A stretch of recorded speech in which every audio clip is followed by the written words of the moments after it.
हमारे चैनल को सब्सक्राइब कीजिए और हमारी लेटेस्ट वीडियोस की नोटिफिकेशन के लिए बेल आइकन दबाना मत भूलना। कि छुट्टियों का एक अलग ही मजा होता है। स्कूल बंद होता है और मस्ती करने का फुल टाइम मिलता है। ये कहानी भी ऐसी ही एक समर वेकेशन की है। 1998 की बात है। 16 साल की निशा और उसका 13 साल का छोटा भाई अमन उस साल की समर वेकेशन के लिए बहुत एक्साइटेड थे, क्योंकि वो करीब 10 साल बाद अपने नाना नानी से मिलने जा रहे थे। उनके नाना नानी शिमला हिल स्टेशन के पास एक छोटे से गांव में रहते थे। एक पुराना सा खेत वाला फार्म हाउस, जहां कभी भी लाइट चली जाती थी। पर अमन और निशा बहुत एक्साइटेड थे। ये पहली बार था जब वो अपने पेरेंट्स के बिना ट्रैवल कर रहे थे। एक लंबा सफर तय करके उनकी ट्रेन शिमला में रुकी। स्टेशन पर सिर्फ वो दोनों ही उतरे। उतरते ही उन्होंने अपने नाना नानी को देखा और बैग्स उठाकर उनकी तरफ दौड़ पड़े। नाना नानी बिल्कुल वैसे ही लग रहे थे जैसे उनकी यादों में थे, बस अब थोड़े कमजोर हो गए थे। उस समय तेज धूप पड़ रही थी और काफी गर्मी थी, लेकिन उसके बावजूद उनके नाना नानी ने शॉल ओढ़े हुए थे। उनकी आंखों में एक अजीब सा खालीपन था। चेहरे पर मुस्कुराहट तो थी, लेकिन बहुत ही नकली सी। लेकिन अमन और निशा का ध्यान इन चीजों पर गया ही नहीं। वो तो अपने नाना नानी से मिलकर बहुत खुश थे। पूरी कार राइड में दोनों अपने ट्रेन के सफर की स्टोरी सुनाते रहे। नाना नानी ज्यादा कुछ नहीं बोले, सिर्फ हाँ में हाँ मिलाते रहे और बार बार गाड़ी के रियर व्यू मिरर से उन्हें देखते रहे। शिमला से करीब 1 घंटा कार ड्राइव करके वो लोग घर पहुंच गए। उनके नाना नानी का एक बड़ा सा फार्म हाउस था, पर काफी पुराना हो चुका था। पीली दीवारें और चारों तरफ जंगली घास। ऐसा लग रहा था कि जैसे उस घर को कोई मेंटेन ही नहीं करता है। दूर दूर तक कोई और घर नहीं था। रात हो चुकी थी तो आसपास कुछ दिखाई भी नहीं दे रहा था।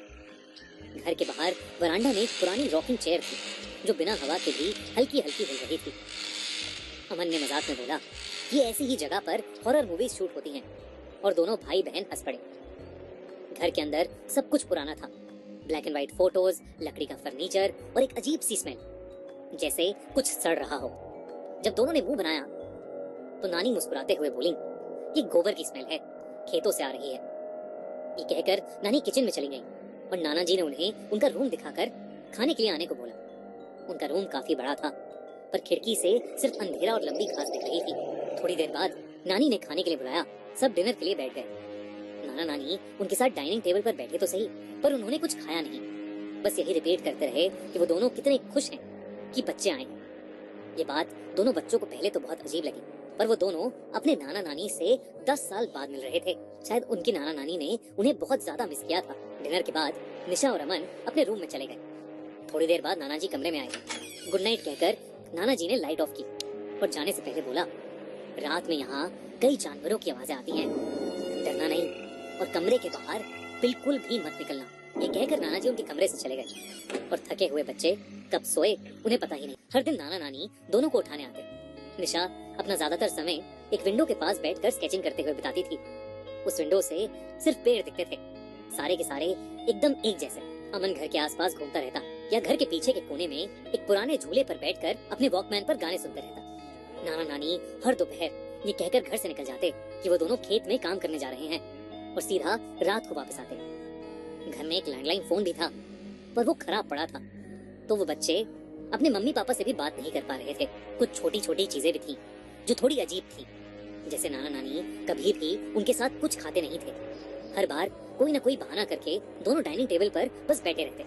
एक बार अमन ने देखा कि किचन में फ्रिज खुला हुआ था और अंदर सिर्फ एक पतीला था जिसमें कोई लाल गाढ़ा सा लिक्विड था। जब उसने पूछा तो नानी ने सिर्फ इतना कहा कि वो एक पुरानी फैमिली रेसिपी है, और वो जोर जोर से हंसने लगी। अक्सर नानी बेवजह जोर जोर से हंसना शुरू कर देती थी और नाना जी कई घंटों तक एक ही जगह बैठकर सामने किसी चीज को घूरते रहते। दोनों भाई बहन को लगा कि ये सब बुढ़ापे की निशानी है। उस रात निशा की आंख किसी आवाज से खुली। आवाज दरवाजे के बाहर से आई थी। तभी दरवाजे के नीचे से एक बड़ी सी शैडो गुजरी, सिर्फ 1 सेकंड के लिए। नाना जी की वार्निंग भूलकर निशा दरवाजे के पास दबे पांव गई और उसने धीरे से दरवाजा खोला। वो अजीब सी बदबू अब और तेज हो गई थी। सामने अंधेरा था, पर किसी के गुर्राने की आवाज आ रही थी। वो कोई जानवर नहीं लग रहा था, वो कुछ और ही था। इससे पहले कि निशा उसके पास जाकर कुछ समझ पाती, अचानक से किसी ने उसे कंधे पर हाथ रखा और उसकी चीख निकल गई। उसके पीछे उसकी नानी थी। उनके चेहरे पर अब भी वही अजीब सी नकली स्माइल थी और उनका चेहरा अजीब सा सफेद पड़ चुका था। उन्होंने निशा को सोने को कहा। घबराई हुई निशा चुपचाप अपने कमरे में वापस आ गई लेकिन वो डर के मारे सो ही नहीं पा रही थी। निशा को अब उस जगह से एक घबराहट होने लगी थी। अगली सुबह नाना नानी उसके कमरे में आए। दोनों का चेहरा बिल्कुल नॉर्मल था। रोज की तरह वो बोले, नाश्ता किचन में और वो खेत में काम करने जा रहे हैं। जैसे ही निशा को मेन डोर बंद होने की आवाज आई, उसने राहत की सांस ली। उस दोपहर अमन बाहर झूले पर बैठकर अपना हॉलिडे होमवर्क कर रहा था जब उसे घर के अंदर से कुछ बच्चों के खेलने की आवाज आई। उसने पीछे वाली खिड़की से झांका तो उसे एक परछाई दिखी, मानो किसी छोटे से लड़के की। अमन को लगा कि शायद घर पर मेहमान आए हैं, पर जब वो घर के अंदर गया तो वहाँ निशा के अलावा कोई नहीं था। वो पूरे घर में उस लड़के को ढूंढने लगा और तब उसका ध्यान ड्राइंग रूम में पड़ी ब्लैक एंड व्हाइट फोटोज पर गया। बीच में उनके नाना नानी की एक बड़ी सी फोटो थी और उनकी आंखों से खून बह रहा था। ये देखकर अमन डर गया। उसने फौरन निशा को बुलाकर वो फोटोज दिखाई, लेकिन तब वो फोटोज एकदम नॉर्मल थी। निशा ने भी अमन को अपने साथ हुआ कल रात का किस्सा बताया। दोनों बच्चों के हाथ पैर ठंडे पड़ चुके थे। आखिर चल क्या रहा था उस घर में?